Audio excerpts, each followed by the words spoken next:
विधानसभा चुनाव के परिणाम आ चुके हैं और हमारे साथ में इस समय स्वामी प्रसाद मौर्य जी मौजूद हैं। चुनाव से कुछ समय पहले ही भाजपा छोड़ समाजवादी पार्टी के साथ आए थे। स्वामी जी, ये जानना चाहेंगे, सपा का जो परिणाम था वो भी जीत नहीं आ पाई और दूसरी तरफ आपकी जो सीट थी वहां पर भी कुछ करिश्मा दिखा नहीं। देखिए, ये विषय तो मेरे लिए भी सोचने का है कि चूक कहाँ रह गई।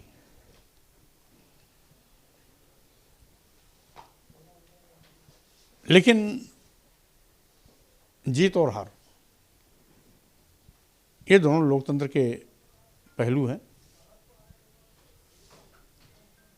जीतने वाला कभी हारता है, हारने वाला भी कभी जीतता है। इसलिए जीत और हार को दोनों समान रूप से देखना चाहिए और लेना भी चाहिए। हम सरकार नहीं बना पाए या भाजपा सरकार बना ले गई, इसका ये मतलब नहीं है कि भाजपा सरकार ने जो गलतियां की थी वो उसे माफ़ कर दिया गया। उनकी जो गलतियां थीं आज भी वो जिंदा है। जिस तरीके से भाजपा सरकार ने दलितों और पिछड़ों के आरक्षण पर डकैती डाली थी, आरक्षित वर्ग के अभ्यर्थी उपलब्ध होने के बावजूद भी उनको नियुक्ति पत्र न दे करके सामान्य वर्ग के लोगों को नियुक्ति पत्र पकड़ा दिया था। पिछड़ा वर्ग आयोग भारत ने भी इस पर तीखी आपत्ति दर्ज की थी। मुख्यमंत्री ने गलती स्वीकारी भी थी, लेकिन उसके बावजूद सरकार ने उस आरक्षण को खुदर-बुदर करने की कोशिश की। बिना विज्ञापन निकाले, बिना आवेदन पत्र मांगे प्रदेश के सभी चिकित्सा विश्वविद्यालय, मेडिकल कॉलेजों में एक ही वर्ग विशेष के लोगों को विभागाध्यक्ष, professor, reader, associate professor, lecturer सभी पदों पर एकमुश्त तैनाती पिछले 8-10 महीने से करना प्रारंभ किया है। उसमें एक भी अनुसूचित जात का नहीं, एक भी अनुसूचित जनजात का नहीं, एक भी पिछड़ा वर्ग का नहीं।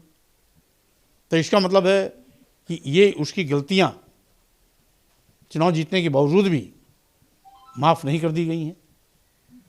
हम उन सारे मुद्दों को एक एक करके लाएंगे जो भाजपा सरकार ने दलितों और पिछड़ों के सम्मान स्वाभिमान के साथ खिलवाड़ किया, बाबा साहब डॉक्टर अंबेडकर के दिए गए अधिकार का कत्लेआम किया, आरक्षण पर डकैती डाली और साथ ही साथ भारतीय संविधान की मंशा के विपरीत काम किया है।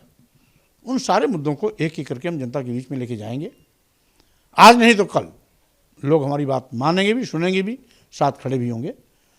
तो आज जो चूक हुई है आगे उसकी भरपाई हो सकती है। इतनी खामियां आपने गिनाई, फिर भी इतनी प्रचंड बहुमत, आप लोग बड़े नेता हैं तो कुछ सोचा होगा, आप लोगों ने भी मंथन किया होगा कि आखिर कहाँ गड़बड़ी हुई, क्या किसका वोट ट्रांसफर हुआ। विचार मंथन का विषय भी है, होगा भी। देर रात तक परिणाम आते रहे, लेकिन अभी आज नहीं हो पाया है। सब विचार मंथन होगा अभी। स्वाभाविक रूप से कहाँ गलतियाँ हुई उस पर हम लोग नज़र भी डालेंगे। उनको दूर कैसे किया जाता है तरीके भी खोजेंगे। बसपा की स्थिति बहुत खराब हो गई, आप बसपा में रहे भी हैं, कहा जा रहा है बसपा का जो वोट था वो भाजपा में ट्रांसफर हुआ, उसका फायदा कहीं ना कहीं मिला। अब कोई ना कोई खेल तो हुआ, बसपा के वोट ट्रांसफर से हुआ या कोई और कारण है, बिना विचार मंथन किए इस पर भी हम कुछ नहीं कह सकते। अखिलेश जी से वार्ता हुई इस पूरे परिणाम के बाद? आप अभी अखिलेश यादव जी से वार्ता औपचारिक हुई है, हालचाल उन्होंने लिया है, लेकिन विधिवत और व्यवस्थित बैठक बाद में होगी, विचार मंथन भी होगा। आपका एक बयान बहुत ज़्यादा चर्चा में आया था, सांप और नेवले वाला, उस बयान पर आज भी कायम है? स्वाभाविक रूप से वो बयान अपनी जगह सटीक भी था, सामयिक भी था। ये बात दीगर है कि नागनाथ और सांपनाथ दोनों मिलकर के हमें विजयी नहीं होने दिए। शेरा विजय का उनके हाथ लगा, लेकिन इसका मतलब ये नहीं है कि मैं अपने उस मुद्दे से पीछे नहीं हटा हूं। आज भी मैं केवल चुनाव हारा हूं। आज भी मेरे मंसूबे, मेरे हौसले पस्त नहीं हैं। मैं उन्हीं हौसलों के बिना पर फिर उड़ान भरूंगा और भाजपा की कमियों को एक एक करके उजागर करूंगा, जनता के बीच में ले जाऊंगा।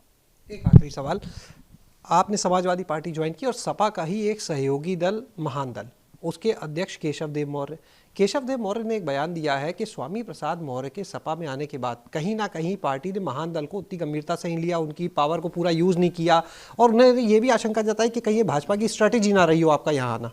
अब केशव देव जी जो भी कहते हैं वो उनको मुबारक हो, ना हमसे उन्होंने कुछ कहा ना मैंने सुना, आप बता रहे हैं तो मैं सुन रहा हूँ, लेकिन जो भी उन्होंने कहा वो उनको मुबारक हो, और उस पर कुछ भी टिप्पणी लेनी तो आप उनसे ले सकते हैं, उसके विषय में मैं कुछ नहीं बोल सकता। बहुत बहुत शुक्रिया बात करने के लिए। तो ये थे हमारे साथ में स्वामी प्रसाद मौर्य जी, जिनका साफ तौर पर कहना है कहीं ना कहीं चूक हुई है, उन चूक को देखा भी जाएगा ताकि भविष्य में बेहतर किया जा सके, लेकिन उनका ये साफ तौर पर कहना है कि जो आरोप वो लगातार भाजपा पर लगाते रहे हैं उन आरोपों को लेकर अभी भी वो अपनी बात पर पूरी तरह से कायम है।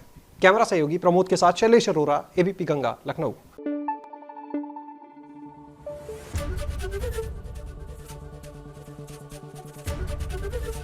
एबीपी गंगा, खबर आपकी, जुबान आपकी।